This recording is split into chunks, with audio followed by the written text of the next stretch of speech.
Hello dear students and friends, आज आपके लिए मैं एक स्पेशल वीडियो लेकर आया हूँ 20 अप्रैल को। आज ही के दिन 20 अप्रैल 1535 को एक स्पेशल आकाशीय घटना देखी गई थी और उसका एक रिकॉर्ड आज तक उपलब्ध है। इसीलिए उसके बारे में मैं आपसे जो टेक्निकल वर्ड है उसको शेयर करना चाहता हूँ। वो टेक्निकल वर्ड है पारहेलियन। हेलियो तो आप जानते हैं सूर्य से संबंधित है और पारहेलियन और इसका प्लूरल होता है पारहेलिया। इसको टेक्निकल वर्ड का जो नोशनल वर्ड है वो सनडोक्स है, सनडोक्स या मोक्सन, नकली सन।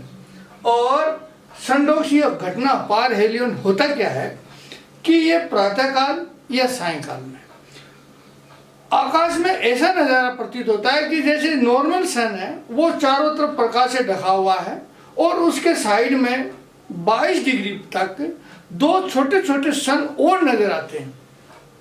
उनको हम बोलते हैं सनडोक्स। अब ये घटना घटती क्या है? ये घटना आकाशीय घटना मेट्रोलॉजिकल घटना है। खास बात है कि ये मेट्रोलॉजिकल घटना एस्ट्रोनॉमिकल घटना नहीं है। जब आकाश में इस प्रकार का संयोग हो जाए कि आइस क्रिस्टल्स हो, प्रिज्मेटिक आइस क्रिस्टल्स फ्लोट हो रहे हों, तो रिफ्रैक्शन ऑफ लाइट से, परावर्तन नहीं अपरावर्तन, रिफ्रैक्शन ऑफ लाइट से सूरज के साथ में उसी होराइजन से उसी एंगल पर दो और छोटे छोटे सन जैसे प्रतीत होते हैं और वो इस तरह से होता है जैसे उनके चारों तरफ जब प्रकाश का छल्ला हो और सूरज से लाल रंग शुरू होकर के उनके पास पहुंचते पहुंचते वो ब्लू हो जाता है, लाल, ऑरेंज और ब्लू। और आकाश में इस तरह से जो प्रकाश की लाइटें होती है जो देखने लायक होती है। ऐसा लगता है कि कोई देखने वाले की नज़र पर निर्भर करता है कि या तो सन नाराज है या सन खुश है। तो इस बात का टेक्निकल शब्द को आप यूज कर लें, अच्छी तरह समझ लें, पारहेलियन, और इसका पर्टिकुलर जो प्लूरल होता है वो पारहेलिया होता है। अब इसका जो घटना घटी थी उसका उस समय पेंटिंग जो बनाई थी वो जाकोब एल्फास ने बनाई थी, एल्फास ने। और ये घटना देखी गई थी स्टॉकहोम शहर के ऊपर, स्टॉकहोम शहर के ऊपर। तो जो पेंटर था उसने आकाशीय घटना को तो होराइजन में दिखाया ही दिखाया, उसके साथ में बैकग्राउंड में उस समय के स्टॉकहोम को दिखाया। तो उस समय के स्टॉकहोम को देखने से आज उसका पता लगता है कि उस समय में स्टॉकहोम में क्या आर्किटेक्चर था, किस तरह की बसावट थी, किस तरह की बिल्डिंग्स थी, है ना, और क्या क्या प्राकृतिक और जो है ना वातावरण था। तो वो एक शिक्षाप्रद पेंटिंग थी। तो इस प्रकार के जो सनडोक्स हैं, जो मॉक सन है, नकली सन है, इसको हम वेदर सन भी बोल सकते हैं। और ये कुछ भी नहीं है, केवल ऑप्टिकल फिनोमिना है, एक प्रकाशीय घटना अपने आप अपन को घटती हुई प्रतीत होती है। तो हुआ क्या था कि इस घटना को देखा तो पेंटिंग बनाई थी।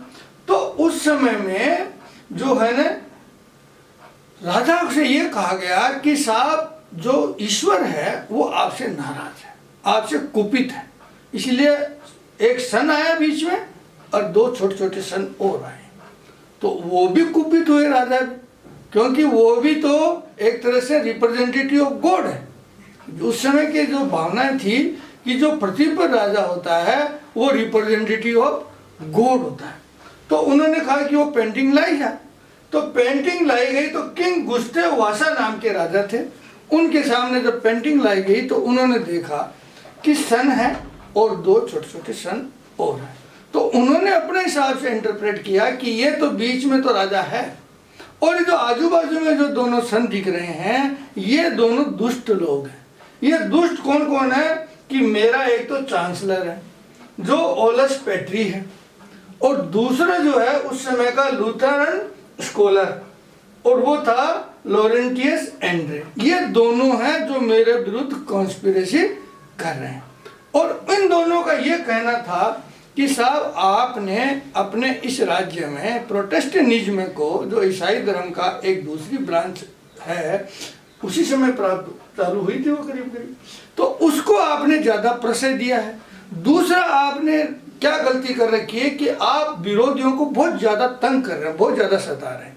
तो उनका राजा का इंटरप्रिटेशन था कि ये जो विरोधी है ना, एक तो चांसलर और लूथरन, इन दोनों की ये करतूत है, इन दोनों को सजा मिलनी चाहिए।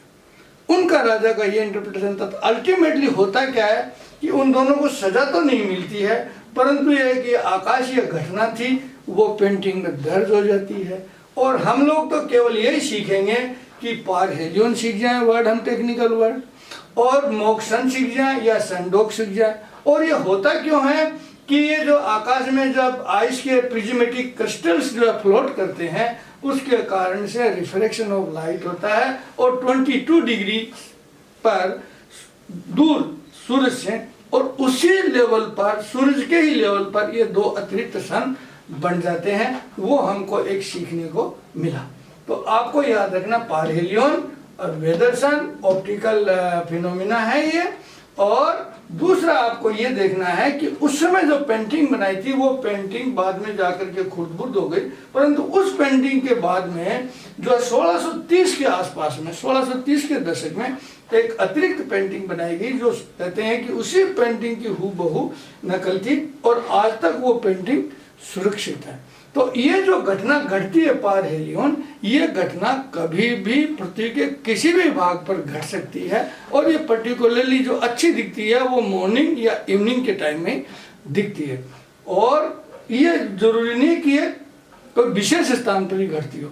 तो इस प्रकार से आपको मेरे को ये मेट्रोलॉजिकल फिनोमिनन है, और ये पारहेलियन है, और ये मोक्शन है, वेदरसन है। और उस समय के राजा था वो गुस्ताव वासा थे, और उस समय का जो शहर था स्टॉकहोम, उसका जो है किस प्रकार का था, उसका अध्ययन करने के लिए भी ये पेंटिंग सुरक्षित है।